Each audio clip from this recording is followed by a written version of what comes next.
Monica with Looking for Group. Today I'm here with two very special guests, Andrew Padilla, the president and founder of the Esports Club at Moravian College, in addition to Nicholas Laird, the club advisor. How are you guys doing today? I'm good. I'm good. Doing How are well, you? thank you. How are you? I'm doing really good. Thanks for asking. I'm glad to hear that you guys are doing good as well. It's nice to have other folks from Pennsylvania to chat with, living in the same area, sometimes talking to people 3 hours behind. So it's always interesting. Yeah. But guys, if you don't mind, I'm going to jump right into this. Andrew, you and I were talking a little bit before we started about how you got the program at Moravian started. Can you tell me about how you founded the club? Yeah, I can. So way back in 2018, the fall semester of 2018, I remember I was walking through the main building on campus and I saw an advertisement talking about an interest group for esports. So I was like, oh, okay. Like I play Overwatch. So I went and I met a small group of people. And ever since then, I have been working with the school. I've been working with Nick to further the esports program into the club it's become today. Yeah, and being a student leader, that's a big task to have. Can you tell me a little bit more about how you take on this leadership role and direct your students? So within the club, I try to set myself as a role model for everybody. So I try to balance my work, my games, like everything that I'm doing. I make sure that I'm always available for any questions that like students will have for me. I think it's really important for students in leadership positions to have clear communication with their club members. So I pride myself on being able to talk to all my club members as if I was just some member with them. Um, and I take pride in what I do. I really enjoy moving this esports program forwards, working with Nick and everybody else within the club, just to make sure that this environment is as awesome as I can make it for everybody. I like the sound of that. That's a great goal to have. And what kinds of games, what titles is your club playing at the moment? So we currently compete in FIFA, Smash, Hearthstone, and Valorant. But in the past, we've competed in Overwatch, Fortnite, and Rocket League. So we've got a wide spread. The games we offer change from semester to semester based on who's interested in playing what games. But so far, Smash has been that one consistency.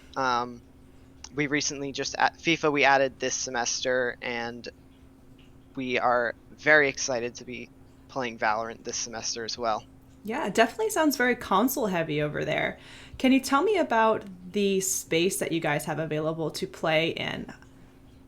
So last semester we got our very own space on campus. It's a retired classroom, so it's a decent size, and within it we have 6 PCs that are offered to club members. They are Alienwares with some Logitech gear and a Red Dragon keyboard. Um, but we mainly use that lounge as our centralized space for all of our players to compete. Um, we also have a Switch dock in there, a TV, so the Smash team can come in, practice, and it's used pretty frequently. I know the Smash team really enjoys it, and it's just in general a very nice little space.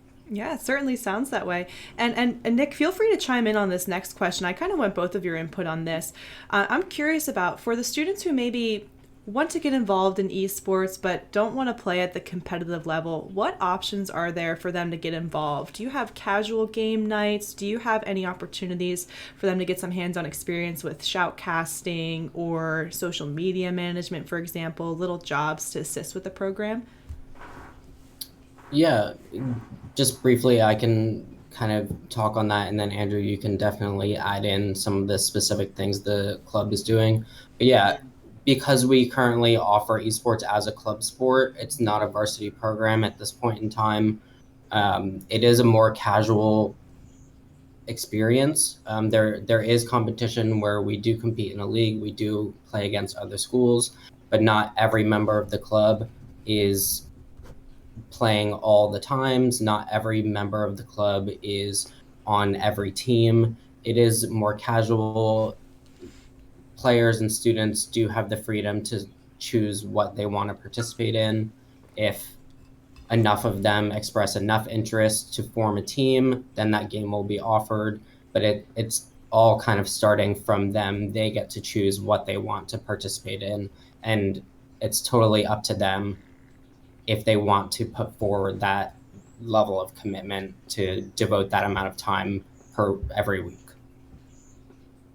And to touch on the ways that people can get involved, we do plan on having open lab nights where in the future where we'll have one team set up in the lab for a night, and we'll just have our doors open and be like, hey, if you're interested in playing and you want to meet the team, figure out how the game works, or you just want to relax and hang out with some really good people, you can come on down and try out the games. For social media within the club, we do have the role of media manager. Currently, we have 2 of them. They are in charge of managing our Instagram, Twitter, and they are also in charge of live streaming all of our games, which we have started doing this semester. And that role is super flexible, so we could have as many from 1 to 12 if we really wanted to. That's so excellent. It gives all club members an opportunity to work with the social side of things. Yeah, I think that's really important, getting to have some hands-on experience in a field that you're interested in, but also in a academic area of interest as well. Those marketing majors, those communications majors, I'm sure love to get their hands on the social media aspect without a doubt. And Nick, you mentioned leagues. What leagues are you participating in this season? So this season we are participating in the ECAC League. The Moravian as a school also participates in the Landmark Conference. So we do work with the Landmark Conference, and we try to, as they're expanding their esports offerings, we are looking to also participate with them. We've participated in the ECAC League for last year and again this year, and we like them, and we're doing great with them. And with the Landmark Conference, we also recently joined a little Smash tournament that they set up. So our Smash team is also broken up into a smaller group and is doing that tournament as well with 2 other schools. Excellent. All right. And I'm going to switch gears a little bit here, Andrew, and ask you something that wasn't on the list of questions, but something I'm curious about as a student. I know I saw your face. You're like, oh, okay, hold on. What is this question? All right, Andrew. So as a current student, you've been through this process, you've built the program with your fellow students, and you're here now living this experience. But high school what would high school Andrew want to know about being in an esports program before applying to one? What kind of advice can you give the current students now who are maybe listening or watching this interview as they go about this search process and seeking that collegiate esports program for them? Mm-hmm. Oh, man. I know. I told you I was going to hit you. I would definitely tell myself to find the right... First off, you got to find the right school for you. But I would also make sure to tell myself that I need to look for a good program. Getting involved with either being a club or a varsity program, just getting involved with that program is really important, because it gives you insight into what exactly goes on. If you can, I would tell myself to the sky's the limit. Really just, if I have an idea that I think would make esports good, I would go after it. Propose it to wherever you're going. The worst that'll happen is somebody says, hey, that's a good idea, but I don't think it's right for us. And it's just just get involved as much as you can, because the more involved you become, the more people you meet, the more information you get, the more skills you acquire. It's all about involvement. It's so important. Yeah, and I think you are a shining example of that, putting your foot forward to get some experience in a space that you enjoy. And now, Andrew, you have all this experience having built a program as a student, and can go on. And what kind of things do you want to do in the future? Do you want to work in esports full time? Do you want to be a pro player? What's that like? So originally I wanted to go into human resources, but as of around a month ago, I figured out that I kind of want to stay in esports management. Like, I'm not entirely sure where that'll take me.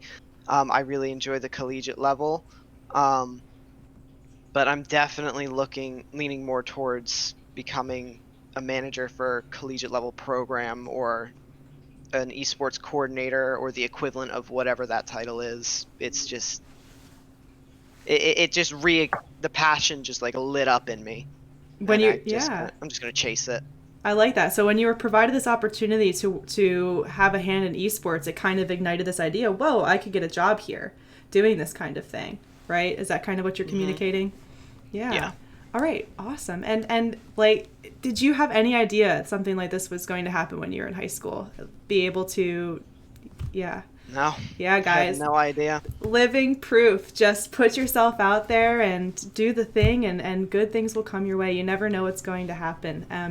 I'm very grateful that I was able to get a student on for one of these interviews. It's nice to hear about how other programs are run and overseen. And I think, having a student body at the forefront of some sort is really, really important, because at the end of the day, it's for the students. You want to make sure you're building something that they're interested in. And Nick, what kinds of ways do you support this as an overall club advisor? Are you pretty hands off, or do you kind of just make sure everything's going along smoothly? Do you play games with the students? Tell me about that. Yeah. That says yes. That smile says yes, I think. I do try to stay pretty hands off as much as I can. Andrew does a great job running the club, and the club board, they have a lot of support amongst themselves. So I do like to let them do their own thing and figure out their schedules and what works best for them. As the advisor, I do work in the IT department on campus, so I do have a tech background. I am able to help with sourcing and setting up hardware and equipment, and then just facilitating some of the club overhead processes, purchasing of things, and paperwork and that sort of thing. But yeah, the day-to-day running of the club and game playing, I kind of let them handle all of that. So you're not a gamer yourself, Nick? I do game in my free time, but not super seriously, not super competitively. I feel that. What's your titles of choice, guys, Andrew and Nick? Okay. So for me, Overwatch is a big one. I've been playing that since beta. And a lot of different single player games like Prey, We Happy Few, Skyrim, especially, like games like that.